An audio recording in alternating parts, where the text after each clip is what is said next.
Voilà, donc aujourd'hui, je remercie encore l'équipe d'Aaron Astiné pour m'avoir invité pour cette petite conférence informelle sur la sortie de mon roman uchronique Hail Victory, donc qui se traduit en français par Vive la victoire.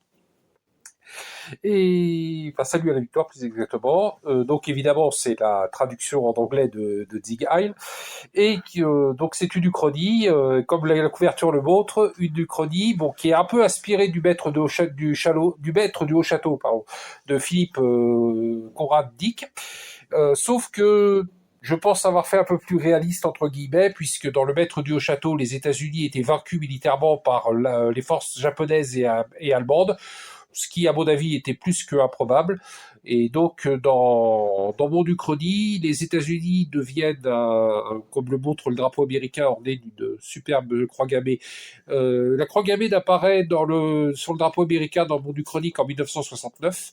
Et en fait, les États-Unis glissent progressivement vers un régime national-socialiste dû à des soubresauts historiques qui sont différents de celles de notre monde contemporain, et tout en essayant de garder évidemment un aspect réaliste. Et donc un aspect réaliste qui veut qu'en fait les États-Unis deviennent dans ce roman nationaux socialistes d'eux-mêmes.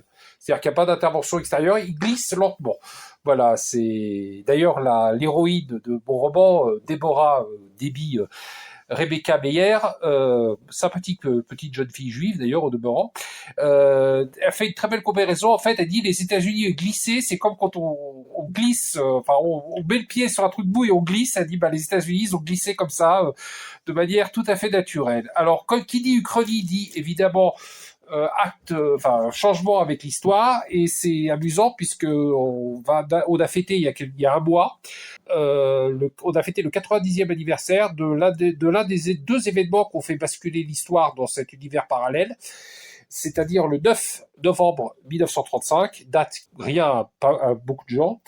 C'est le 9 novembre 1935, ça a été un assassinat. Enfin, il est mort le 11, mais ça a été un attentat qui a provoqué 2 jours plus tard sa mort, contre Huey Pierce Long, sénateur de Louisiane, qui est considéré comme une sorte de proto-fasciste américain, très bien populiste, pour dire presque une sorte de Trump avant l'heure. C'était un très bon sénateur de Louisiane, qui a été vraiment très très efficace, qui était un ancien démocrate qui s'est rebellé contre Roosevelt et surtout contre la tutelle qu'avaient les banques juives sur Roosevelt, et il a un peu rué dans les brancards, et donc il a été assassiné le 9 novembre 1935, alors qu'on lui prêtait l'intention de se présenter au présidentiel de 1936. Dans l'Uchronie, l'attentat rate et longue survie.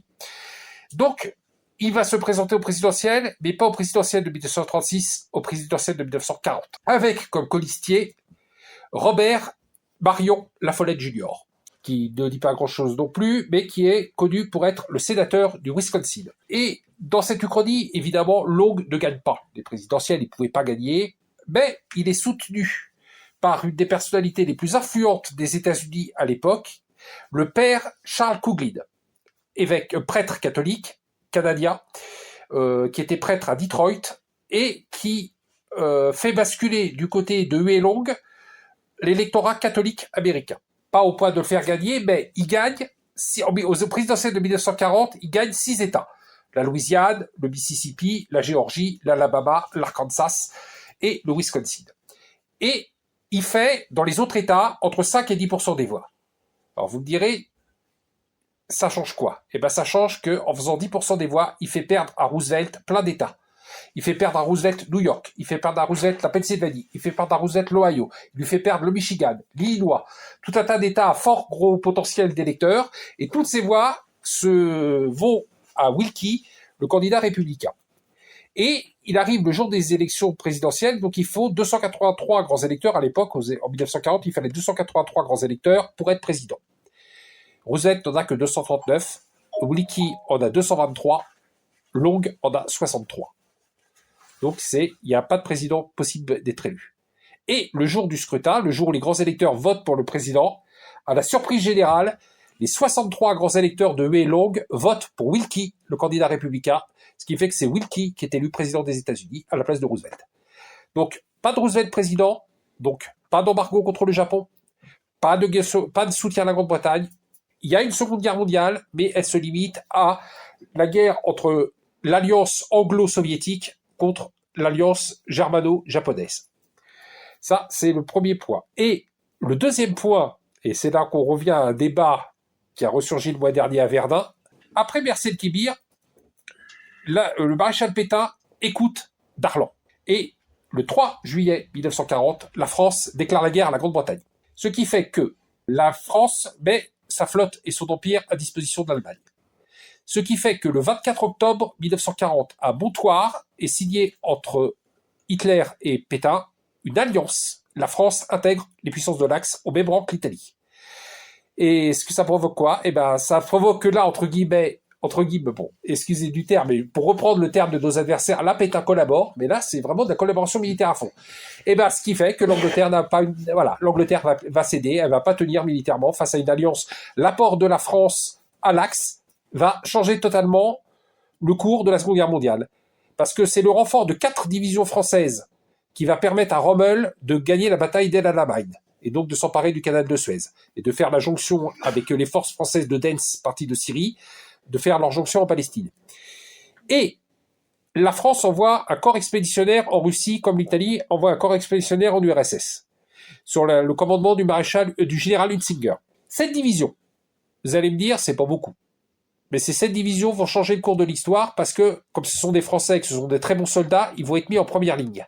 Et notamment, c'est eux qui vont protéger le flanc, lors de l'offensive allemande sur le Caucase, c'est eux qui vont protéger le flanc nord, plus exactement, de l'offensive allemande, à la place des 7 divisions roumaines. Les Roumains sont mis à l'arrière, eux, ils sont juste chargés de surveiller les voies de chemin de fer. Parce que l'Allemagne n'a pas une grosse confiance dans les soldats roumains. Ce qui fait que c'est des Français et pas des Roumains que les Soviétiques vont affronter lors de leur contre-offensive de janvier 43. Et comme c'est des Français et pas des Roumains, la contre-offensive soviétique, elle va échouer. Et résultat, les Allemands vont prendre Stalingrad. Voilà. La bataille de Stalingrad va connaître un autre cours, les Allemands vont prendre Stalingrad, et donc l'URSS va être pliée. Et donc, petit à petit, mois après mois, l'Allemagne, et donc c'est les forces de l'Axe qui vont gagner la Seconde Guerre mondiale, et la Grande-Bretagne va finir dépecée.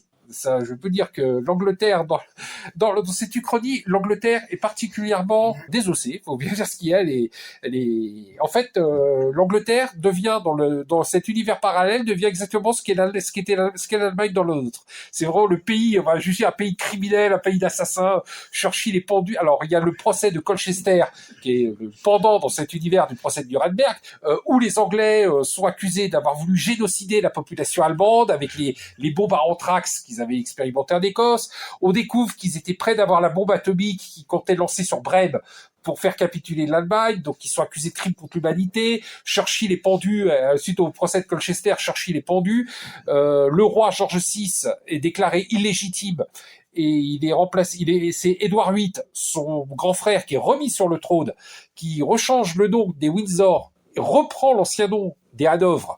Et bon, alors après, ça redevient, entre guillemets, comme dans notre univers, parce que vous savez peut-être que Édouard VIII n'avait pas d'enfant, et donc, à sa mort en 1972, c'est Elisabeth II qui sa nièce, donc son héritière la plus proche, qui devient reine d'Angleterre. Mais bon, c'est un petit peu différent. Et d'ailleurs, son fils Charles III règne dans cet univers en 2025, c'est Charles III qui règne, sauf qu'il y a une légère différence avec notre univers à nous, c'est que dans cet univers, Charles III est redevenu catholique. Il a été baptisé par le pape, puisque les anglicans sont redevenus catholiques grâce à l'action intensive du pape Pie XV, qui donne le baptême catholique au roi Charles III, le pape Pie XV qui est lui-même anglais, puisqu'il s'agit de Monseigneur Richard Williamson, qui est pape sous le nom de Pie XV et qui a succédé à Monseigneur Marcel Lefebvre, Pie XIV. Voilà. Et dont le successeur sera en 2025, puisque dans cet univers comme dans l'autre, Monseigneur Williamson meurt en janvier 2025, et donc dans cet nouvel univers, quand notre brave Déborah arrive dans cet univers, elle voit que le pape c'est Léon XIV, autrement dit le cardinal Vigano. Voilà, le cardinal Vigano qui est ancien nonce apostolique aux États-Unis et qui dans cet univers devient le pape Léon XIV. Elle montre en fait cette uchronie, donc se base sur un monde où c'est l'idéologie nationaliste sous toutes ses formes, c'est-à-dire sous sa forme américaine, sous sa forme européenne et sous sa forme asiatique, est vraiment l'idéologie dominante et prend un peu la place qu'a le marxisme dans notre monde actuel. Alors bon, évidemment, il y a plein de clins d'œil, mais évidemment, dans ce monde-là, il n'y a pas les débordements que toute la littérature d'Hollywood prête au national-socialisme. C'est vraiment le socialisme tel qu'il est dans les écrits, tel qu'il a été dans les réalisations et tel qu'il a été dans les vrais, enfin, je veux dire dans la réalité, et non pas dans les délires, dans les délires hollywoodiens. Alors voilà. Et donc d'ailleurs à un moment c'est très amusant puisque donc vous savez qu'aux États-Unis le président des États-Unis s'appelle le POTUS. President of the United States, on dit POTUS. Et donc notre chère étudiante, elle voit que dans cet univers, le président des États-Unis s'appelle le Lotus, et plus le POTUS.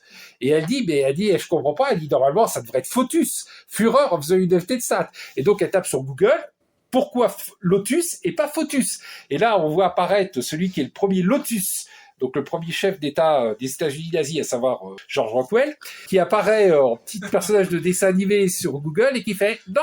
Il dit « C'est leader of the United States, pas Führer, c'est leader, on est américain, on n'est pas allemand. » Et il dit « Les Allemands sont nos alliés, ce ne sont pas nos maîtres. » Voilà, il dit « Ce sont nos alliés, voilà, c'est des alliés, c'est pas des maîtres, c'est leader aux États-Unis qu'on dit. » Voilà, et donc on voit les États-Unis qui ont choisi une société telle qu'elle était proclamée d'ailleurs par Rockwell, avec justement la question des questions raciales, puisqu'elle se trouve dans un univers. Alors déjà, quand elle arrive dans cet univers, première chose qu'elle se fait en montant dans le bus, première réflexion qu'elle se fait, où sont les Noirs? Il n'y a plus de Noirs.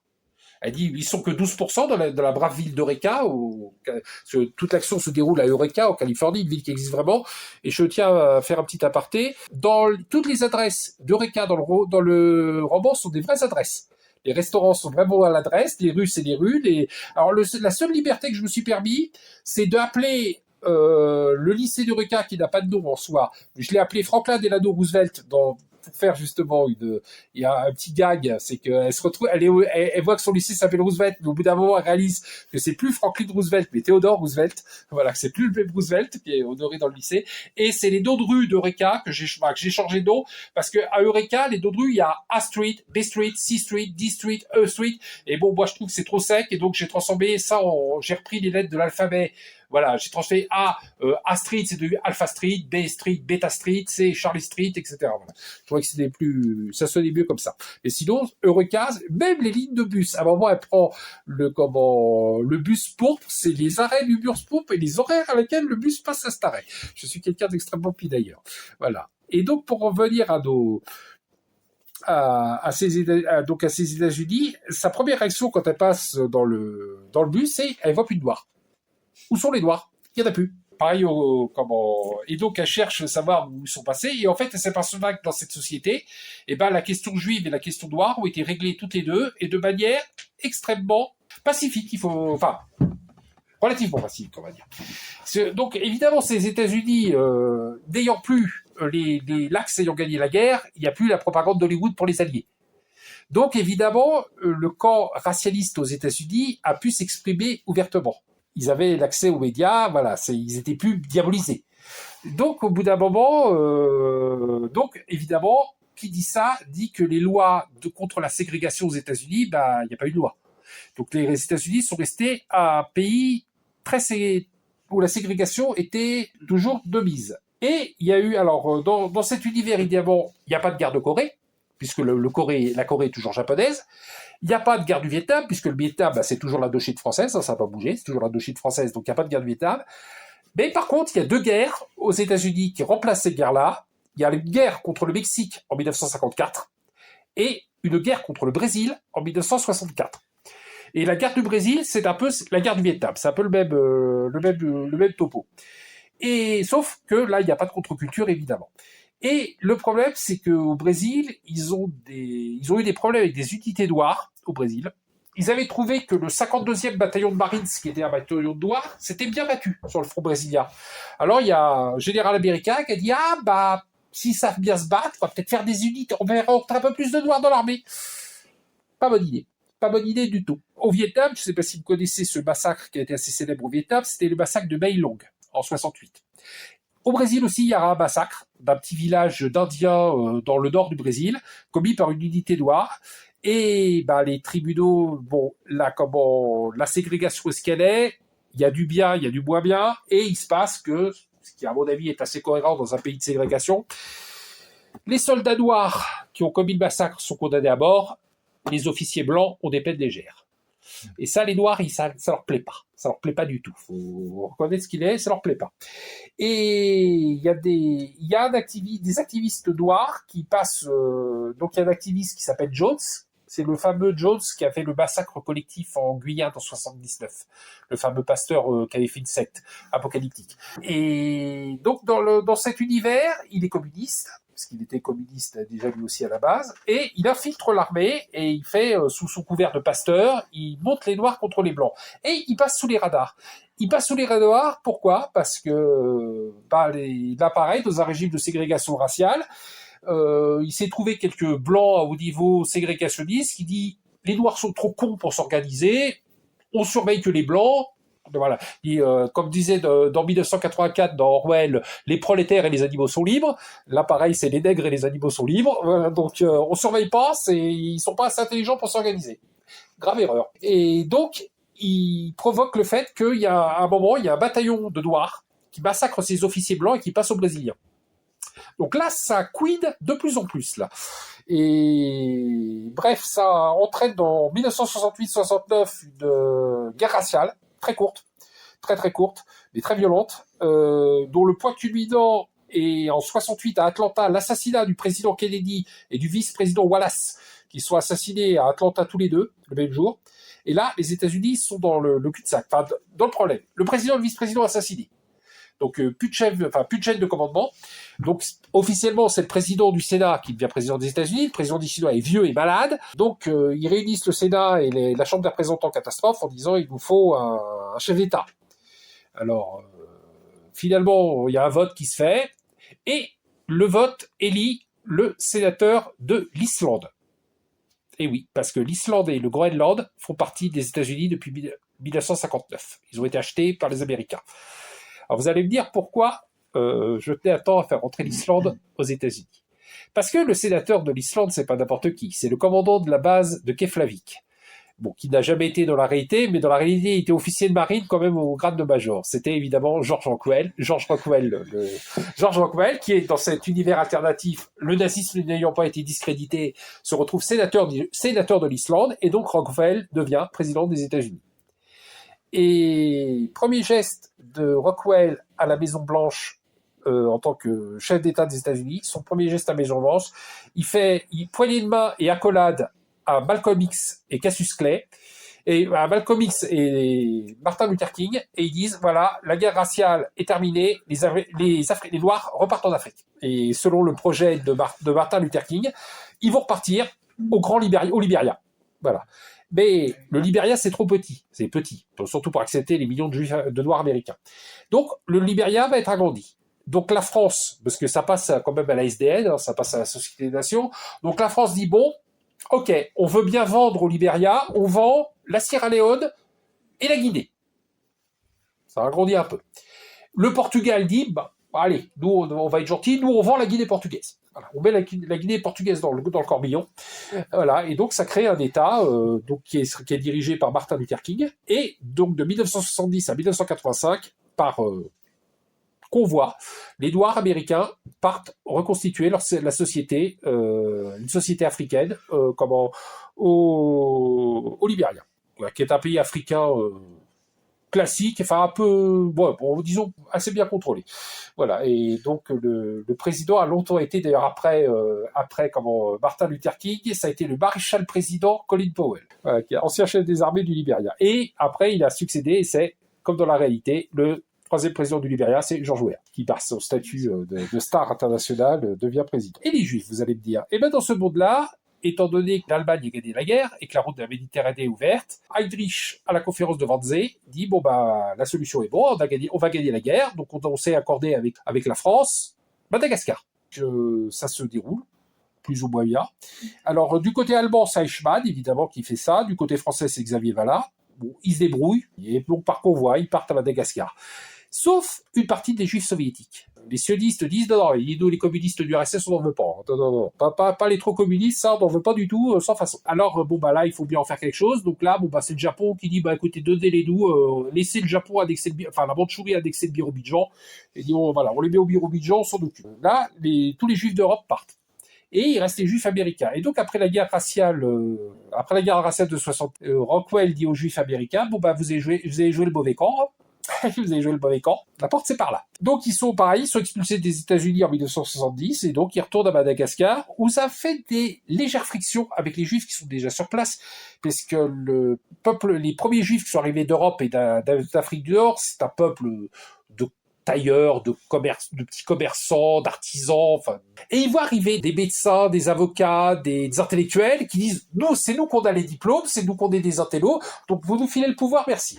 Les autres disent c'est nous qui sommes mariés, on a fait tout le boulot, vous n'allez pas croire que vous allez avoir le pouvoir comme ça non plus. D'ailleurs, le chef d'Israël, le chef du Yudarat, qui s'appelle Benjamin Belinovsky, Netanyahou qui n'a pas changé de nom, parce que quel était l'intérêt de changer de nom. Donc il essaie de composer entre d'un côté le rabbinat puis de l'autre côté les Américains, les Juifs américains. Donc il fait un jeu d'équilibre. Notre brave petite Israélite, elle voit le monde tel qu'il est devenu, ce monde alternatif, et puis au fil des jours qu'elle est dans ce monde, et puis elle s'aperçoit finalement que ce monde alternatif est nettement meilleur que le monde dans lequel elle vient, et elle n'a pas du tout envie de rentrer.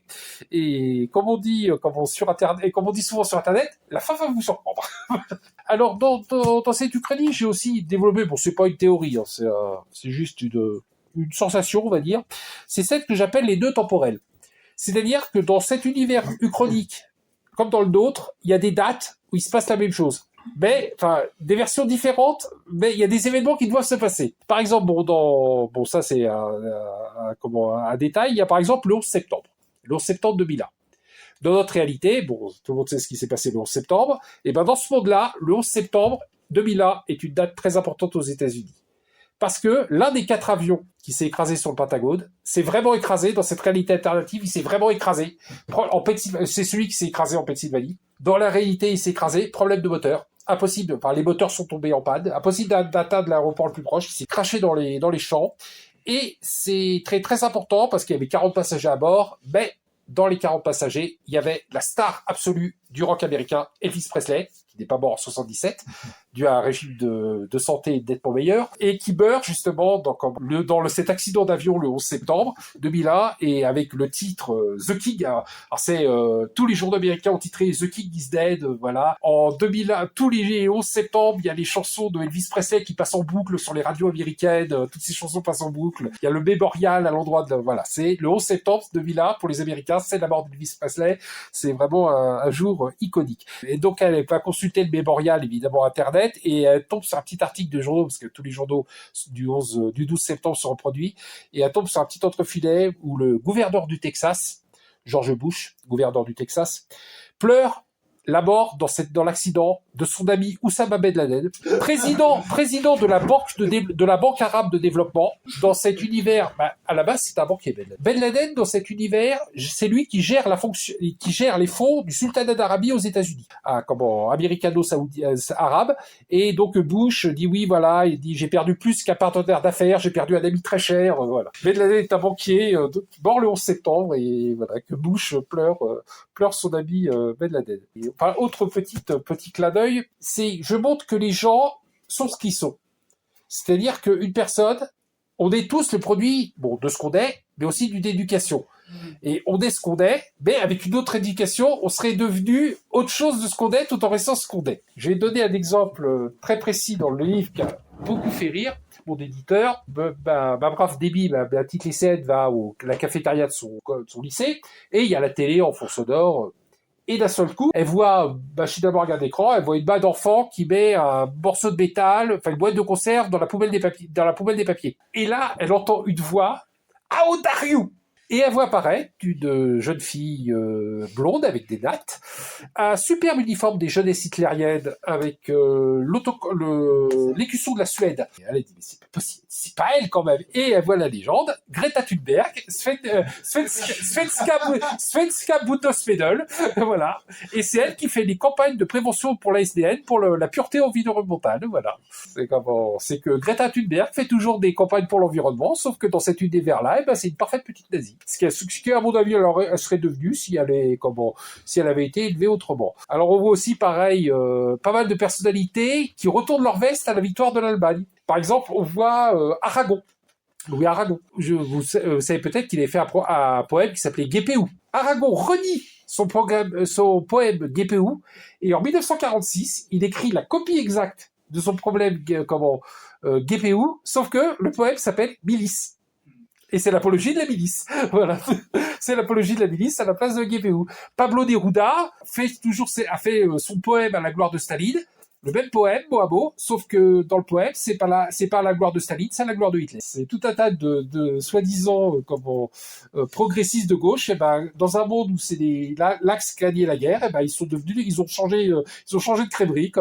Ils sont d'ailleurs ils sont brocardés. Aragon se fait brocarder par Céline, qui écrit un article qui s'appelle D'une moustache l'autre, voilà, où il brocarde tous les anciens supporters de Staline qui sont reconvertis opportunément en 46 en supporters de Hitler. Ensuite, pareil. Alors le seul par contre, c'est pas qu'il n'aurait pas voulu, mais qui n'a pas pu retourner sa veste, c'est Jean-Paul Sartre. Lui, il n'a pas pu retourner sa veste parce que les histoires de viol d'étudiantes par lui et Simone de Beauvoir, là, il s'est plus passé.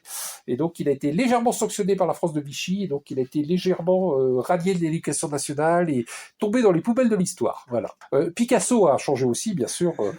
Il a fait un superbe tableau. Alors, il a redonné à Guernica son ancien nom, qui était Corrida, qui avait rien à voir avec les bombardements. Par contre, il avait un superbe tableau dénonçant le bombardement d'Hambourg par les Anglais. Voilà. Tableau qui est exposé, petit clin d'œil, ce tableau est exposé au musée de Dresde. Dresde, qui n'a pas été bombardé dans cet univers, bien sûr. Voilà. Donc, alors, vous allez me dire, dans ce monde, alors, est-ce que c'est une version un peu idéalisée? Bon, peut-être un peu. Mais, je dois dire, ça montre un monde, en fait, où on s'est débarrassé de certaines influences idéologiques néfastes, notamment liées à une certaine communauté, et qui fait que, n'étant plus là, il y a plus de promotion d'homosexualité, plus de promotion de l'avortement, plus rien du tout. Alors, l'avortement, dans ce monde, l'avortement a été considéré en 1960 par vote de la Société des Nations, l'avortement est considéré comme crime contre l'humanité, signé par la totalité des pays du monde et par les représentants de toutes les religions du monde. Donc c'est un point sur lequel le monde ne revient pas. Pareil, donc il n'y a pas évidemment la déviance des mœurs, il y a aussi pareil un petit clin d'œil, c'est qu'elle rencontre un de ses anciens camarades de lycée, parce que ses camarades de lycée sont, mis à part les racistes, les camarades de lycée sont les mêmes. Bon, ils ont juste pas du tout les mêmes idées politiques. Et elle tombe sur Marc, qui dans son univers à elle était l'organisateur des Gay Pride du lycée. Il est toujours gay, mais beaucoup plus discret, évidemment. En fait, elle écrit un récit, ce qu'elle présente comme un récit de fiction, qui est en fait la description du monde d'où elle vient, et lui est horrifié par la description des Gay Pride. Il dit, mais c'est pas possible, il dit, jamais on tolérerait des trucs pareils, et tout.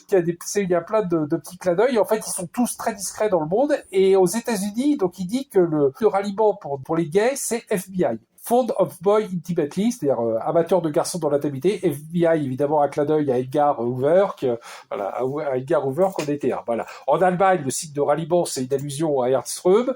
Et en France, le nom de code en France, c'est avait voulu Rimbaud. Voilà. Il se montre pas, et voilà, c'est canalisé, voilà. Oui, il y a aussi, et en Allemagne, oui, et pour les filles, en Allemagne, c'est une allusion au Bundesmädel de Westphalie du Nord. Parce que dans cette uchronie, Alice Vandel, qui est l'actuel chef de l'AfD, qui est notoirement tribade, dans ce roman, dans cet univers, elle est chef-tête des Bundesmädel de la Rhénanie du Nord. Le monde est sans guerre.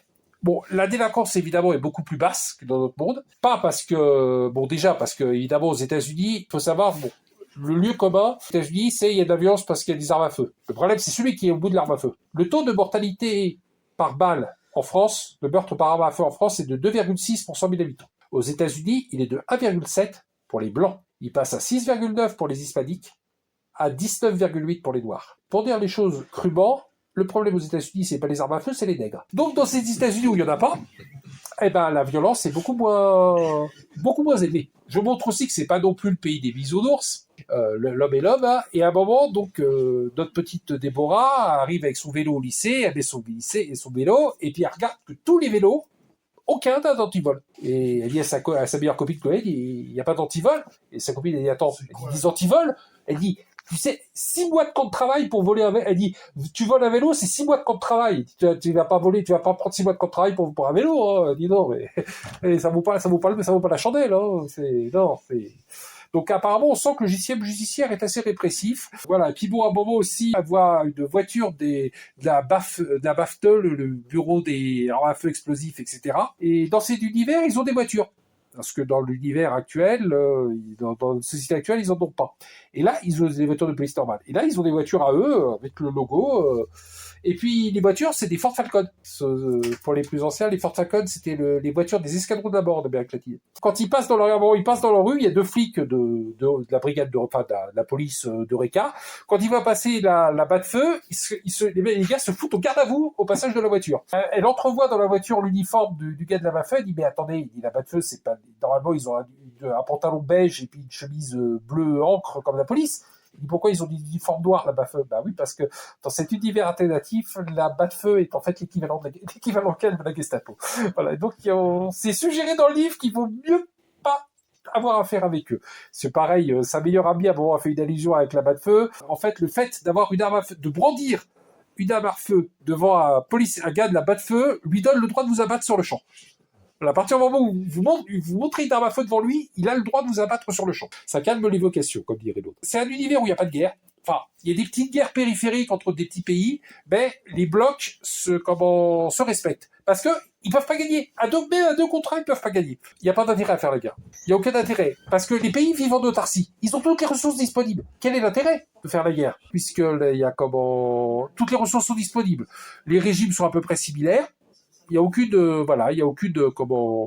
alors on se titille un peu dans les zones périphériques, mais alors vous allez me dire, dans cette société d'ordre et de discipline, comment canaliser la violence? Eh ben, il y a un moyen de canaliser la violence, c'est le sport. Elle s'aperçoit avec amusement que un sport qui était un sport imaginaire dans son monde est devenu un sport vrai dans ce monde-là. Et ce sport qui est très apprécié, ce sport, c'est le rollerball. Et elle va, à un moment, elle écrit dans un café et elle tombe diffusée sur les écrans la demi-finale des séries mondiales de rollerball entre les Astros de Houston et les les Tokyo Swallows. Voilà, entre et le sport, aussi bien les Jeux Olympiques c'est un moyen de canaliser la violence ou les conflits entre les blocs. À un moment d'ailleurs, elle écrit un article dans le Los Angeles Times où elle dit justement que c'est très bien que le sport canalise la violence. Justement, on veut que la violence elle soit dans le sport et justement qu'elle reste dans le sport, qu'elle n'aille pas ailleurs.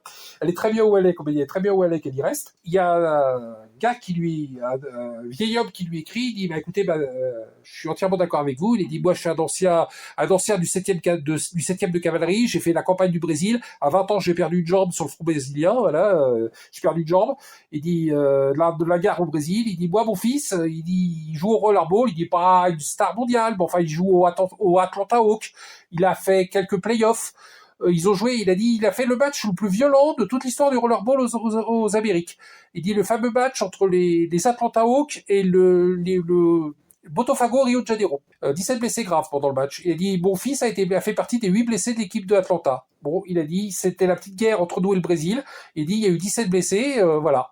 Il dit, mon unité, quand on a fait sur Manaus, on a perdu 767 hommes. Moi, j'ai perdu ma jambe. Il dit, donc, je préfère la guerre que fait mon petit-fils sur le ring du rollerball plutôt que la faire en vrai sur le terrain. Dans le roman aussi, je reprends un peu les États-Unis adoptent beaucoup de points sociaux de l'Allemagne. Je reprends, en fait, les acquisitions sociales du national-socialisme. Les États-Unis, dans cette uchronie, remettent le service militaire en 1970 pour canalisé, sous pas qu'il y a un besoin militaire tellement, mais puis c'est un peu social, je dirais, puisque en fait dans ce roman, les garçons des endroits pauvres, les Appalaches, enfin vous savez les hillbillies et les rednecks, ils vont pas tellement sortir de leur ferme dans leur vie. Alors le service militaire, les gars ils partent, ils sont prioritaires pour l'outre-mer. C'est-à-dire que les gars, ils vont partir à Dan faire leur service militaire aux Philippines, à Midway, à Hawaï. ailleurs, quoi, et ça leur permet de voir du pays. Les filles font leur service militaire. On sait pas, ça, évidemment, un service militaire, c'est un service civil. Par exemple, les filles vont aider les mères de familles nombreuses, voilà. Je dis, les filles de la bonne société de Boston vont aider la mère de famille nombreuse en Pennsylvanie, voilà. Ça permet un peu un petit brassage social. Donc, avec des lois sociales, ce monde est canalisé complètement et ça marche. Voilà, les gens sont contents. Elles tombent sur une famille américaine moyenne qui se pose pas de questions. C'est des Américains absolument pas politisés, mais qui sont très heureux de cette société. Ils sont très bien. Voilà, ils ont vraiment pas envie de changer. Ils sont très très contents de ce qu'ils ont. Et c'est une société évidemment qui scientifiquement est un petit peu plus avancée dans certains domaines que nous. Par exemple, dans le domaine spatial. Là, c'est une société Starboard qui a marché sur la Lune en 1965. Et qui a marché sur Mars en 2001. Et le patron mondial du programme spatial, le grand Manitou mondial du spatial, c'est évidemment Elon Musk. Voilà, Elon Musk, mais qui dans cet univers parallèle est sud-africain. Il n'est pas américain, il est sud-africain. Et vous allez me dire, si je parle d'Elon Musk, vous allez me dire, et Trump. Trump est dans cet univers évidemment, mais évidemment Trump ne fait pas de politique. Pas du tout. Pourquoi ? Parce que Trump est un homme qui aime le chaos. C'est un homme qui se complaît dans le chaos. Enfin, dans le chaos, faut que ça bouge, faut que ça pulse. Qu'est-ce que vous voulez pulser dans une société d'ordre ? Faire de la politique dans une société d'ordre ? Non, ça n'intéresse pas du tout. Bon, il dit même, il y a même une interview de Trump où il dit, non, mais il dit, vous imaginez la Maison Blanche ? Voilà. Et donc, non, dans cet univers uchronique, Trump fait du cinéma. Voilà, c'est le plus gros mogul, c'est la première fortune des États-Unis, évidemment. Il a construit d'ailleurs, preuve de sa toute-puissance, les tours jumelles de New York, qui ne s'appellent pas le World Trade Center, mais les Triple T.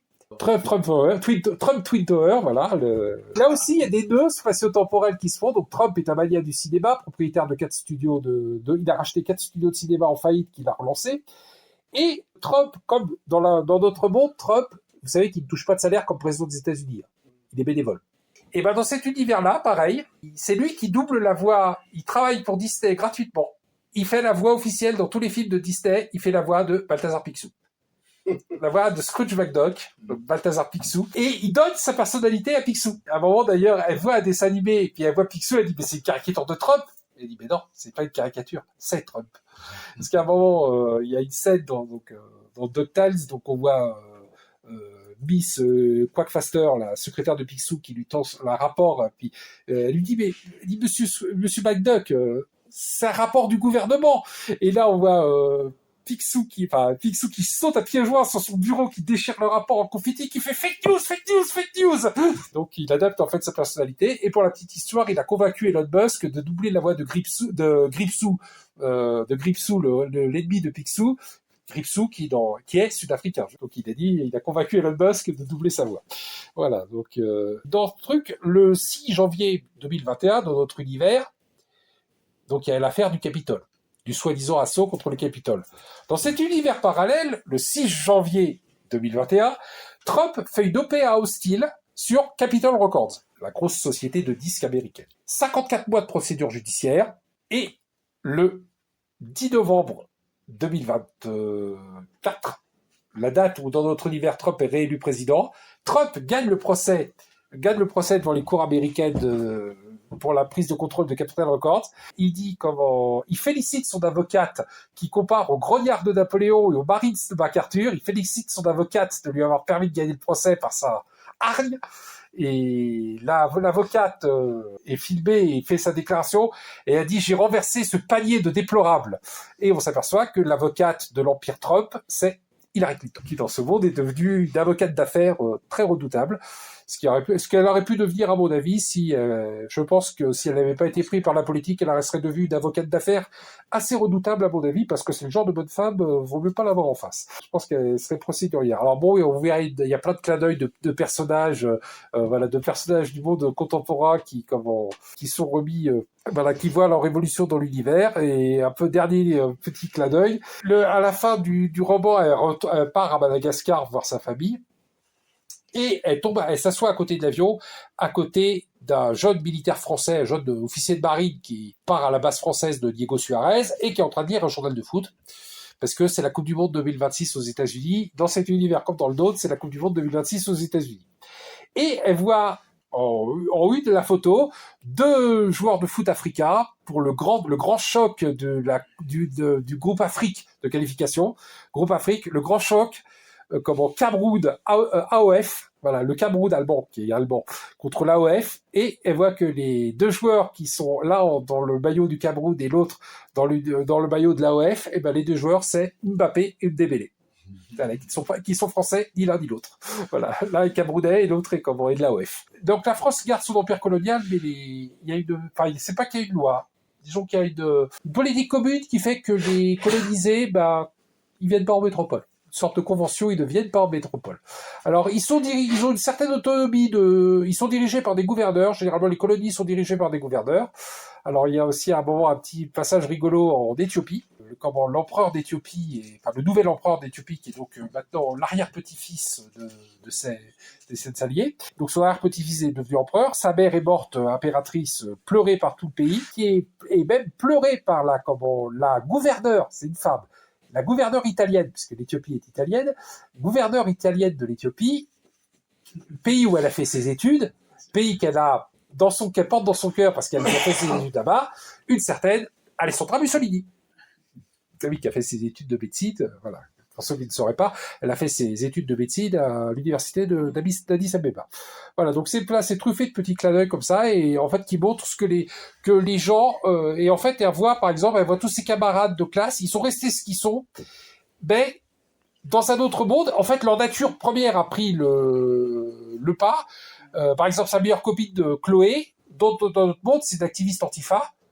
Dans ce monde-là, après 80 ans de victoire, après 50 ans d'États-Unis nazis et 80 ans de victoire de l'Allemagne, c'est une activiste, sauf qu'elle n'est pas antifa, elle est nazie carrément. Voilà. Sa meilleure copine est une activiste nazie, mais une vraie de vraie, qui cite d'ailleurs Thaïs Descluffe. Mais pareil, elle voit un garçon de sa classe, Jack, le beau gros bovin blond. Donc dans son univers, le premier jour, quand elle est dans son univers, elle le voit le premier jour, tout content, il arrive, il débarque dans le lycée triomphant avec la lettre, il dit « Je suis admis à UCLA », donc l'université de Los Angeles, « Je suis admis à UCLA, j'ai passé tous les tests, je suis admis à UCLA dans l'équipe de football américain », il dit « Je vais devenir footballeur professionnel, je vais jouer aux 49ers de San Francisco et tout ». Et là, elle le revoit. Pareil, même tenue, il brandit sa lettre, sauf que c'est pas du tout la même admission. Voilà, je suis admis à l'académie militaire, j'ai passé tous les concours, je suis admis à l'académie militaire, et il dit, je vais intégrer les Security Squadrons. Autant dire Security Squadrons, les SS. Voilà, les SS du régime américain. Et il dit, et si je suis dans le premier, le peloton de tête à la sortie, je vais intégrer le 3SD, le 3S2D, c'est-à-dire le leader barreur, SS David Duke. C'est évidemment un clin d'œil à Liebestandard SS Adolf Hitler. Voilà. Donc, ils sont sculptés. Alors, pareil, la meneuse reste une meneuse, le geek reste un geek, voilà, ils restent ce qu'ils sont, sauf que la société étant différente, ils sont devenus des gens différents, parce que la contingence sociale a fait que. Et c'est pour ça, d'ailleurs, plus les années sont passées, plus on voit des gens de notre monde qui sont devenus des gens dans le régime, dans les régimes respectifs de leur pays, parce que ils avaient leur potentialité profonde, et que ayant suivi d'autres éducations, et par exemple Xi Jinping, l'actuel dictateur de la Chine, et dans cet univers uchronique, il est Premier ministre de l'Empire de Chine fasciste. Je pense que, à mon avis, il devrait retrouver certaines formes de c'est pas très éloigné finalement quand on pense, c'est pas si éloigné que ça, voilà, de la Chine actuelle, avec ce qu'aurait pu être un fascisme chinois. D'ailleurs, quand on voit, parce qu'à la fin il y a la liste des dirigeants des principaux pays, et on voit par exemple la Chine. Donc le premier dirigeant chinois, c'était le général, Wei Bachan, celui qui était le chef des Japonais, des Chinois collaborateurs des Japonais. Après les chefs, c'était les futurs dirigeants de Taïwan, qu'on retrouve intégrés dans ce régime, et après, en tout dernier, on voit apparaître ceux qui sont actuellement les dirigeants de la Chine populaire. Parce que, voilà, dans ce monde-là, ils ont pris d'autres voies, tout en tout en restant ce qui sont sur le plan du caractère. Alors, on m'a demandé si c'était oui, c'est un clin d'œil au maître du château, mais bon, c'est aussi un petit clin d'œil à un film, je sais pas si vous connaissez, c'est Yesterday. Le gars se réveille en fait, c'est un gars qui après un accident, en fait, j'ai repris l'idée de départ, l'accident de vélo. Le gars a un accident de vélo dans une tempête bénédicte, donc ça commence exactement comme ça, c'est le clin d'œil. Et en fait, il se réveille dans un monde où les Beatles n'ont jamais existé. Alors, ceci dit, il y a un petit clin d'œil aux Beatles dans le roman. En fait, dans cet univers uchronique, les Beatles sont un groupe contestataire. Je m'entends. En fait, c'est les Beatles. Il y a une grande rivalité en Angleterre, en Grande-Bretagne, puisque la Grande-Bretagne est un pays occupé. Voilà, dit c'est un bulldog au bout d'une laisse. Et en fait, l'Angleterre n'a plus que deux moyens de s'exprimer, le foot et la musique. Parce qu'après, comme dit, après Berlin, il tire sur l'aise du bulldog. Il y a une grande rivalité musicale en Angleterre entre deux groupes ennemis, très rivaux, les Rolling Stones et les Beatles. Alors les Rolling Stones, c'est le groupe qui est complètement dans la ligne idéologique d'un British Union of Fascist, avec Mick Jagger fait colonel SS honoraire, enfin bon, c'est à fond, c'est bon. Il a fait 2-3 provocations dans ce style-là, l'ami Jagger. Voilà. Et les Beatles, alors eux, les Beatles, c'est différent. Ils sont toujours aussi fascistes que les Rolling Stones, mais ils font partie de ces fascistes de Reform Great Britain, qui parlent de Brexit. C'est-à-dire, ils voudraient bien se détacher de la tutelle de l'Allemagne et aller se mettre sous la protection des États-Unis, qui est un régime similaire, évidemment. Mais voilà. Et donc, c'est les Beatles qui incarnent ce courant. D'ailleurs, ils sont partis s'exiler aux États-Unis parce que, à la demande du gouvernement américain. Voilà. Et c'est un peu et, pareil, donc, pour toujours le petit clin d'œil, il y a un autre film qui était un peu dans la même façon que Yesterday, c'était le film Jean-Philippe. On voit si Johnny Hallyday n'était pas devenu Johnny Hallyday. Dans cet univers, Johnny Hallyday n'est pas devenu Johnny Hallyday. Il est une star du rock. C'est la star du rock de l'Europe. Le Elvis Presley européen. C'est une star du rock, sauf qu'il s'appelle toujours Jean-Philippe Smet. Puis l'impérialisme culturel américain, donc il est devenu Jean-Philippe Smet. Jean-Philippe Smet, qui se marie à Bouillon, en Belgique, parce qu'il est belge à la base, Johnny Hallyday. Grand mariage, où il se marie avec la vedette de la chanson bulgare, Sylvie Vartan. Il se marie à Bouillon, marié par le maire de Bouillon, Édouard de Grelle. Témoin de mariage de Jean-Philippe Smet, Léon de Grelle, lui-même, Premier ministre de l'Union Tiloise, et en privilège, parce que quand on est une star de la chanson, on peut tous se permettre, Jean-Philippe Smet peut se marier dans son uniforme de sergent de service militaire, qu'il avait fait son service militaire dans la Wallonie. Il se marie dans son superbe uniforme de SS Sturmbannführer. Voilà. Comme je dis, la célébrité, ça a du. Ça montre qu'il est devenu ce qu'il devait être, sauf que le monde ayant changé, il n'a pas eu d'impérialisme culturel, donc il n'a pas eu besoin d'américaniser son nom pour réussir. Sur le plan politique, la France. Donc la France, c'est l'État français de Vichy qui a survécu. Évidemment, le maréchal Pétain est mort en 51 à la tête de l'État. Sauf que le changement de pouvoir a provoqué un petit changement politique, puisque le successeur du maréchal Pétain, qui va diriger la France de 1951 à 1981, jusqu'à ses 80 ans, ça sera Jacques Doriot. Et Jacques Doriot imposera le PPF comme parti unique. Et donc avec Doriot comme président jusqu'en 81, où il transmettra le pouvoir à son jeune poulain, son jeune successeur qui va être chef de l'État français de 1981 à 1995, un certain François Mitterrand.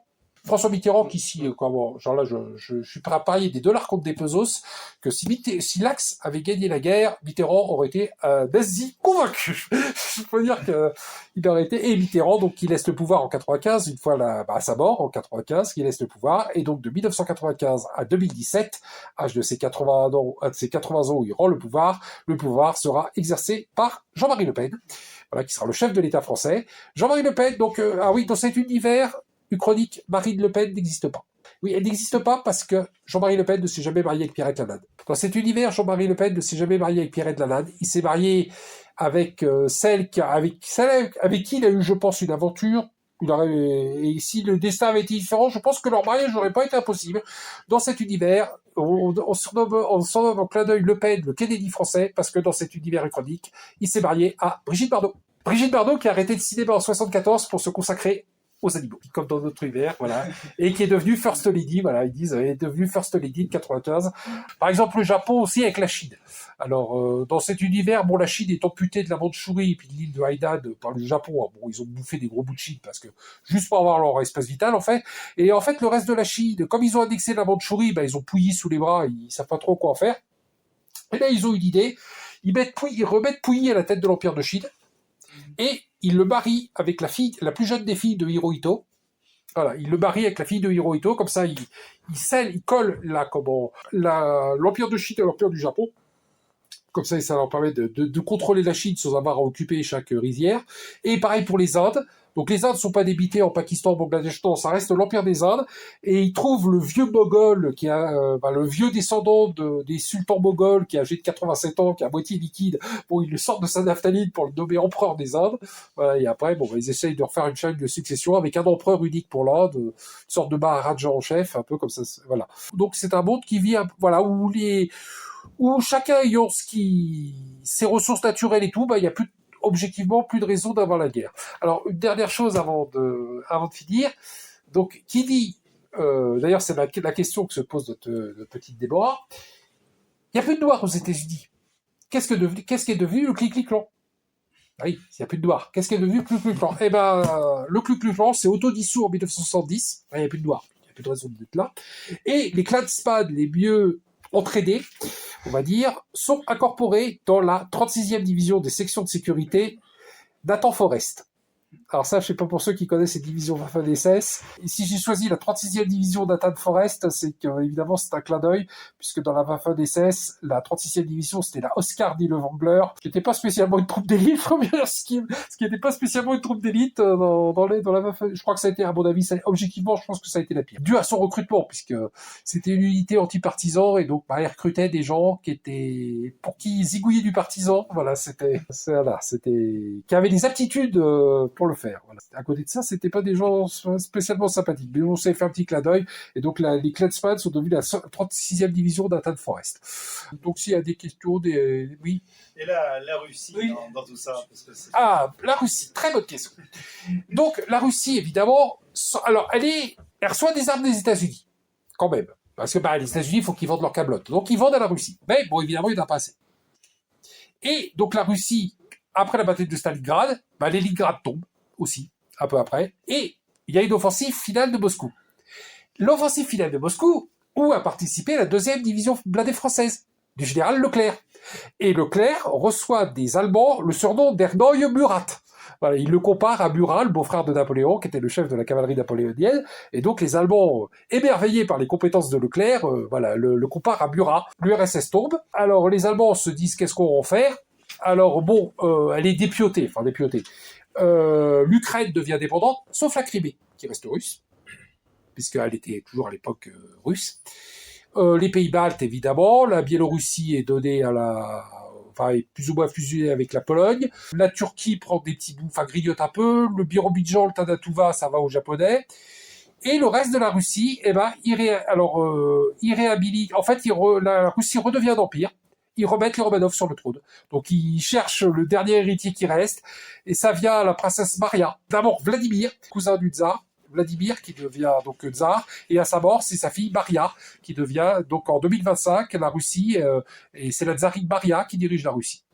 Et on peut supposer, j'ai pas fait d'allusion dans le roman, mais on peut supposer que Poutine, s'il n'est pas Premier ministre de la Russie, il doit pas être bien loin. Voilà, les Allemands, bien sûr, n'ont pas ni dépecé, ni occupé la Russie, parce qu'ils savent que c'était beaucoup trop gros. Voilà, donc ils la laissent. Et la Russie a même une zone d'influence, attention, parce qu'elle a 2 États satellites, 2 États qui sont alignés sur la Russie, c'est l'Afghanistan et l'Iran. Mais sinon, elle s'en sort plutôt pas trop mal. Voilà. Mais ils ont gardé l'Ukraine. Non, l'Ukraine est indépendante. L'Ukraine est indépendante.